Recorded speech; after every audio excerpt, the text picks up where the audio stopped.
Olá, gente. Na nossa aula de hoje, nós vamos começar a ver o gênero textual que vai ser trabalhado na segunda unidade, certo? Então, acabamos com história em quadrinhos. Agora, nós vamos falar sobre relato pessoal, ok? Então, quando vocês forem anotar aí no caderninho de vocês, sinalizem que agora o assunto é segunda unidade. Bom, o que é um relato pessoal? Relato pessoal ela é uma modalidade textual que ela vai apresentar uma narração sobre um fato ou acontecimento marcante na vida de uma pessoa. E normalmente, nesse tipo de texto, você consegue sentir as emoções e sentimentos que são expressos pelo narrador, quem está escrevendo nesse relato. Tal qual uma narração, o relato ele vai apresentar um tempo e espaço. Lembra lá que a gente aprendeu o pente, né? Que são os elementos da narrativa. Tinha tempo e espaço. Tempo, quando. Espaço, onde. Isso vai estar bem definido também aí no relato pessoal.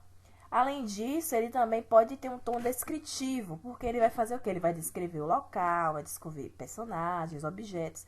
Então, o relato pessoal, ele além de ter um quê de narração, ele também vai ter um tom descritivo.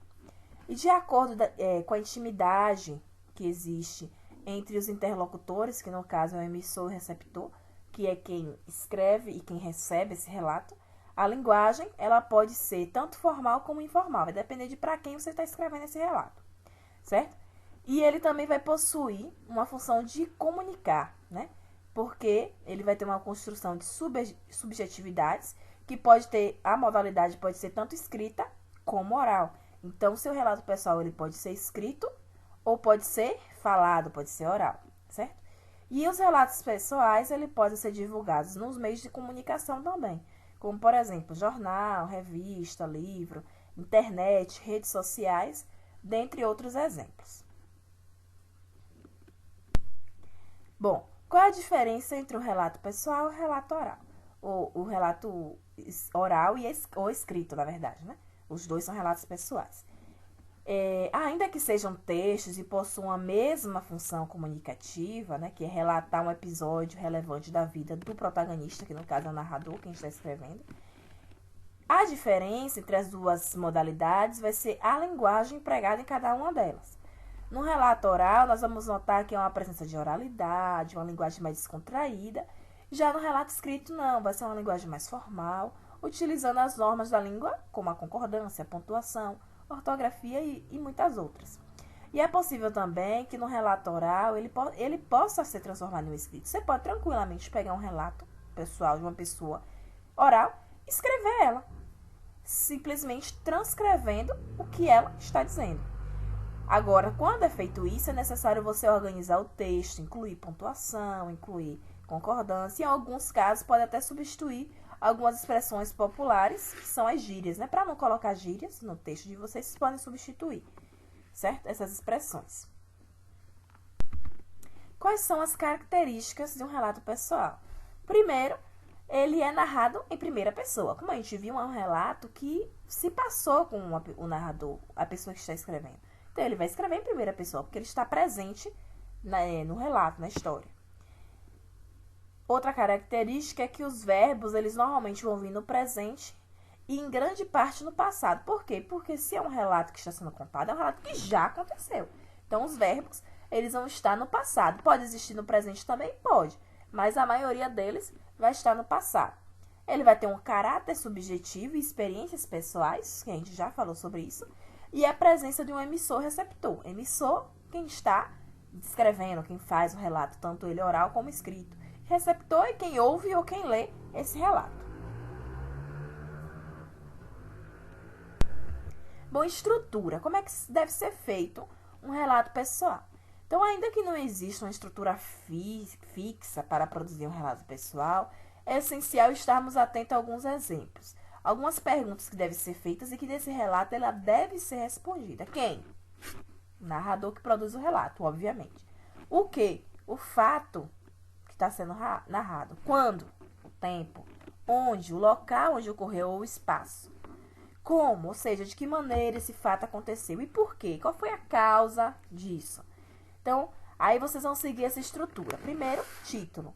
Ainda que não seja necessário em todos os relatos, há alguns indicados com título referente ao tema que será abordado. Então, o título é obrigatório no relato pessoal? Não. Pode ter ou pode não ter. Tema. O tema ele é importante para delimitar o assunto que vai ser abordado nesse relato. Seja um evento que ocorreu, uma fase da vida, uma conquista, uma superação, ou até mesmo uma história triste. Então, o título é opcional, mas tema não. Tema vocês precisam colocar. A introdução. A introdução vai ser um pequeno trecho onde vai aparecer as principais ideias do que você vai contar. Então, nessa parte, vocês já vão colocar o local onde aconteceu, quando aconteceu, quem faz parte dessa história, seja os personagens. Então, você vai dar aí uma introdução, um resuminho do que vai acontecer no decorrer do seu relato todo. Aí, o contexto. O contexto, vocês vão observar que nele vai se passar o que será narrado. Então, a história propriamente dita, o fato, ele vai ser contado no contexto. Porém, fique atento à utilização dos tempos verbais no presente e no passado. Ainda ao espaço ou local onde ocorrem os fatos. Então, como a gente já viu, os verbos eles devem estar no presente e no passado, porque é um fato já ocorrido. O relato que você está se contando é um fato que já aconteceu. Bom, personagens. Então, você deve observar que no seu relato, as pessoas envolvidas devem ser mencionadas, o nome delas, e dizer também se elas são relevantes no acontecimento, se fazem parte do acontecimento, né? A gente já viu que personagens eles podem ser principais e secundários, então quando vocês forem contando a história de vocês vão relatando isso aí. Desfecho. Após apresentar a sequência de fatos, né? Você já contou lá no contexto o que é que aconteceu. Aí é extremamente importante vocês pensarem em uma conclusão para o seu relato. Ou seja, né? Por que você fez questão de escrever aquilo, né?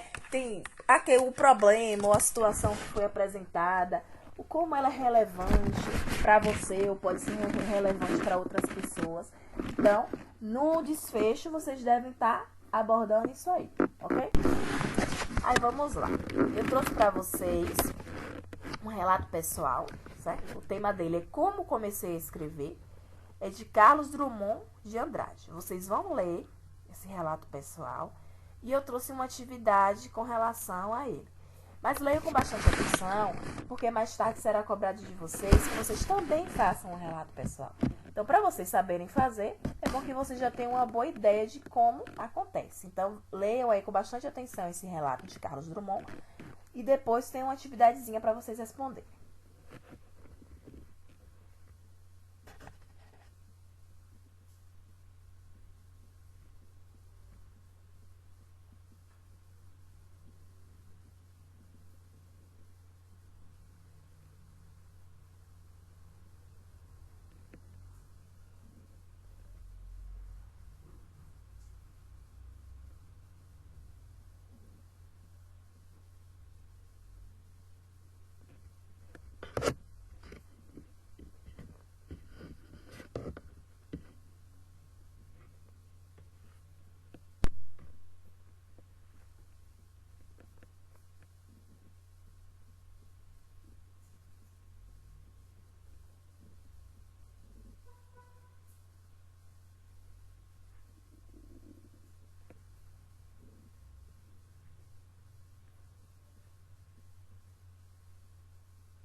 Então, agora, com base nesse relato pessoal, eu trouxe uma atividade para vocês.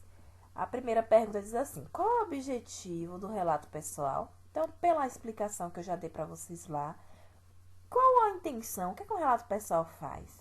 Então, isso aí. Segundo, como Carlos Drummond descreve o lugar onde ele vivia em 1910? Então, vocês observam logo lá no início, né, que ele vai dizendo como era. Então, você vai dizer como foi que ele descreveu. O que significa a expressão chovia a potes? Então, ele usa essa expressão lá em determinado momento. Vocês vão ver o que isso significa. Se não souberem, pode pesquisar. Quarto, como as notícias chegavam à população? Então, como era como hoje, no celular, no computador, televisão. Vocês vão dizer como era que essas notícias elas chegavam às pessoas. Quinto, o que para o autor era o suplemento de domingo? Então, lá ele conta, né? Isso, né? Então, justifique a sua resposta com o pedaço lá do texto que fala sobre isso. Sexto, localize um trecho em que revela que o autor ainda não sabia ler. Então, tem um dado momento lá que ele fala algo que dá a intenção ou dá a ideia de que ele não sabia ler ainda. Qual é essa parte? Vocês vão descrever aí. Porque Carlos tinha um pouco de conhecimento da leitura quando foi para a escola. Então, antes de ir para a escola, ele já sabia um pouquinho da leitura. O que foi que fez com que ele já tivesse esse conhecimento? Que atividades na escola contribuíram para o sucesso desse personagem na leitura? Então, teve algumas coisas no colégio que também ajudaram ele. O que foi? O que motivou Carlos a continuar a ler e escrever? Ele diz claramente também isso lá no texto. Por que, para o autor, conhecer outros rapazes que gostavam de ler e escrever foi sorte para ele? Ele diz que foi sorte. Por que ele acha que isso aí foi sorte para ele? Ele diz lá também. Qual foi a consequência da amizade com outros rapazes que ele conheceu? E o que eles faziam juntos? Então, qual é a consequência? E Carlos disse que ele tem pena dos jovens de hoje que não desfrutam desse tipo de amizade crítica. Na sua opinião, o que ele quis dizer com isso? Isso aí vai ser a sua opinião, a resposta pessoal. O que ele quis dizer quando ele falou isso aí? Então é isso. Então a gente aprendeu na aula de hoje o que é um relato pessoal, né, as características, como ele pode ser escrito. Deixei esse relato pessoal para vocês lerem direitinho, responderem a atividade. E como nas últimas aulas, na próxima aula também vou estar corrigindo esse exercício, tá bom? Espero que tenham gostado da aula e até a próxima.